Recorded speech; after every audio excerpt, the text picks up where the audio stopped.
All right, CTU students, this is going to be a case study of, quite frankly, a massive screw up on my part. One where, these trades, they don't come along very often.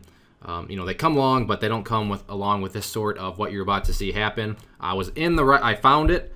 I was in the right place at the right time, and then I just, quite frankly, screwed up. And I like to do these lessons just because it's normal to screw up. It's normal to make little mistakes, but it also we'll have some more lessons too about why you don't want to, hinder on them and just kind of sit there and throw a little pity party for yourself too. But I just can't stand. You've paid good money to watch these, so I want to give just an upfront view of things on screw ups, because sometimes learning from a loser can be the best way to learn. So to set up the context here, I originally alerted ARWR in the chat room. After this candle right here, just one of those 2-minute chart, and I should note this is the 2-minute, but 2-minute chart showing volume volatility, and rightfully so. But where's my thought process at? Well, let's quickly go through the history of what happened on this day. So first thing we had here was a gap down, so that's bearish in and of itself, and then you can see that the price did try to fight back. So give credit where credit's due, try to fight back, and then right here just rolled over and got hammered. And then the third piece of the puzzle in terms of why I was feeling extra bearish was, look at this. It tried to recover and went pretty much psychopath here on the recovery, and then boom, got knocked all the way back down and closed right there. So seeing that, I was thinking, all right, I'm feeling pretty bearish. And on this candle here, when it came down, I thought, what, this move could continue on down. So I did short my first 500 right there at 11.52. Now, it was one of those where, I was totally willing to build up a bigger position because very bearish biased for those 3 reasons that I just went over. So it did start to bounce, and, right away, okay, fine. Probably more of a dead cat bounce. So I shorted 500 more at 12.10 and then 500 more at 11.95. So at this point in time, I had 1,500 shares, and the math worked out to having an average cost of 11.86. I actually was going for another 500 up at the 12.25, 12.26 area. It never did get back up there. But then what happened is you can see the price, got another long upper shadow and then started to roll back over. And what I did here, I will defend because this I'm not going to call this a screw up, so I want to make at least that part clear. The next part, as you'll see, was definitely a screw up. But what I did, and I have a case study video on this if you go back, just about managing risk through share size, which was it started to fall, and I thought, I'm going to lighten up the load just in case it does bounce on me and things just turn around. So I sold 500 shares at 11.88. My average again, I think, was 11.86. So sure, it took a small little loss there, but think about it, and it did bounce. But had it just kept on going and going, all right, I would have had 500 shares for a small little loss, but I would have still had 1,000 shares that would now have been putting me well into the green. That didn't happen. It started to bounce, and then it came back up here, and then I was watching level 2s, and I just put way too much. I got kind of tunnel vision on the level 2s, and I ended up covering the remainder of my 1,000 share position at 12.02. And then after all was said and done, $175 loss. Now, nothing, huge. It's not like it, blew up my portfolio or anything like that. $175 loss. But, looking at the chart, hopefully you're saying, wait, why did...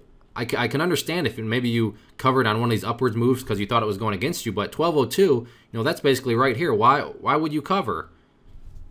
Good question. What else? So let's turn this into kind of a little quiz. What other things stick out in terms of why this was just such a bad decision on my part? If you're saying, well, first, Clay, check out these long upper shadows. Yeah, bounce, and then look at that long upper shadow that formed. Then it tried to bounce again, but look, Clay, another long upper shadow. And then it tried to bounce again, and look at that, another long upper shadow. And then it was trying to bounce again, and another long upper shadow. Yeah, absolutely right, good eye. And then on top of that, maybe you're saying, and look, Clay, along with those long upper shadows, that's as high as that one went. That's as high as that one went. That's as high as that one went.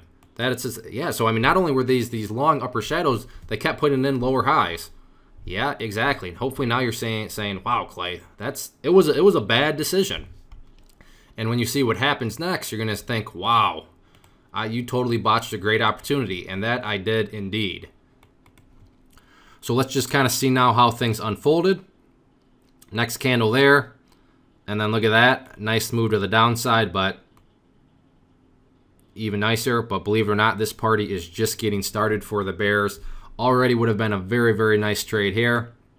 But then look at that. And this thing is still, the party's just still getting started.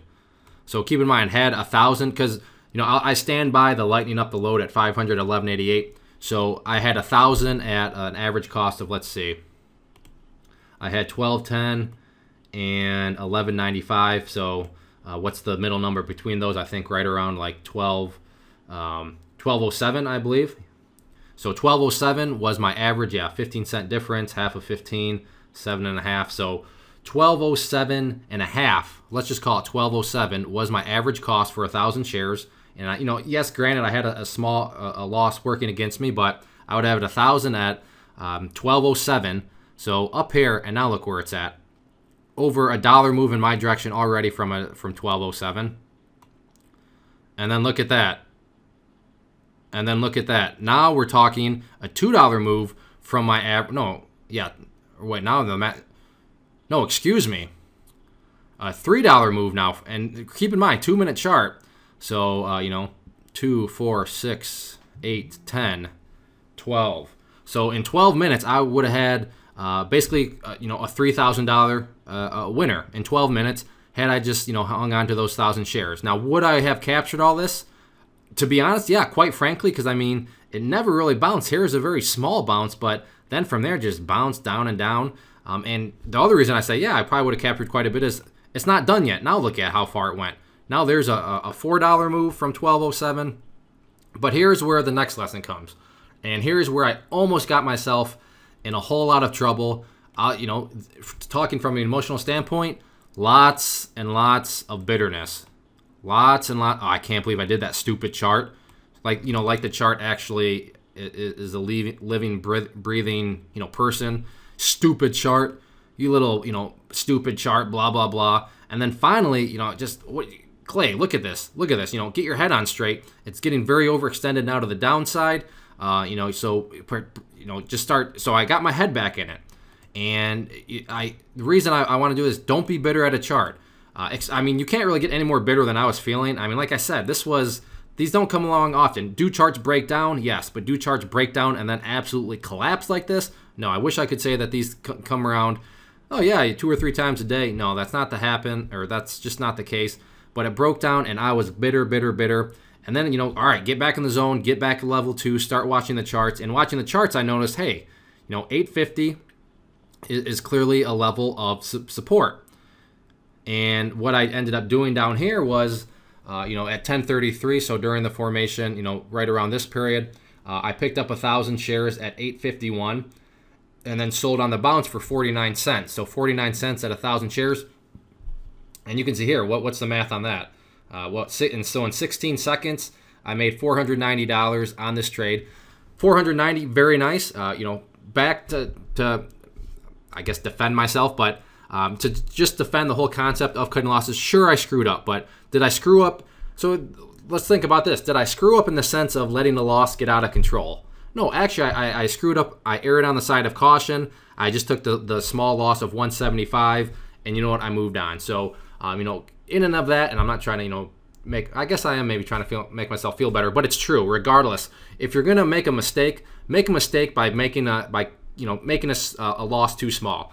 Don't let the mistakes where you say, yeah, I let that one get away from me, and you know I ended up taking, you know, a huge loss. Whereas if you're saying, yeah, you know, I would have had a winner, but I made the mistake and I took a small loss. Well, small loss, no problem.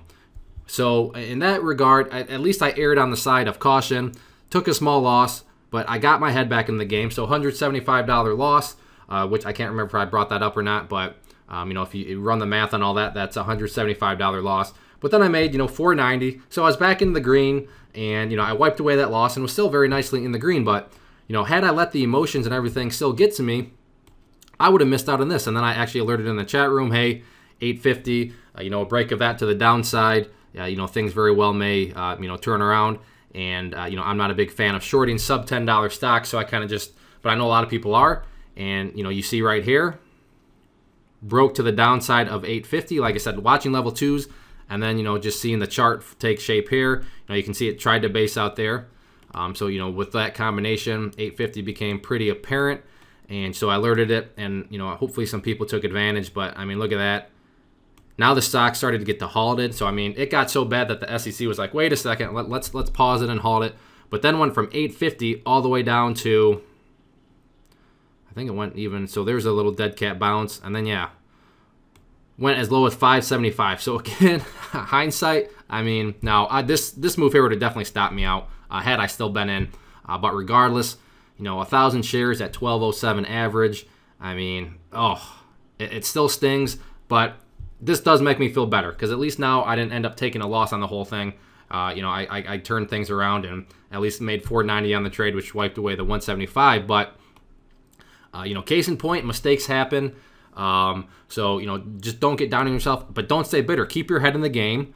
It's kind of like if a basketball player and you miss a couple of shots, you got to keep your head in the game. Or if you're football or if you're a football player and you fumble the ball. You got to keep your head in the game. You got to keep it. And same with this. You can't get down on yourself. Can't throw a pity party because for sure here, this was massive ClayTrader pity party for myself right here. And luckily, got my head back into the game and was able to recover nicely. Although, hindsight says, well, you should have just shorted at 850. And yeah, I understand hindsight says that. But regardless, know that mistakes happen. I am not perfect. And hopefully you all know that. I try not to come across as always being perfect. But a massive screw up. But even when you screw up, remember, screw up on the side of caution, err on the side of caution. Don't be sitting there saying, yeah, I screwed up and I took a massive loss. Say, yeah, I screwed up and I missed out on a big winner, but it was a small loss. I screwed up by taking a small loss. Hopefully you see the difference between those statements. And then second big lesson, keep your head in the game. Don't get discouraged because, this stock got very wild, very volatile. And I mean, are you kidding me? A 49-cent bounce in what, 16 seconds?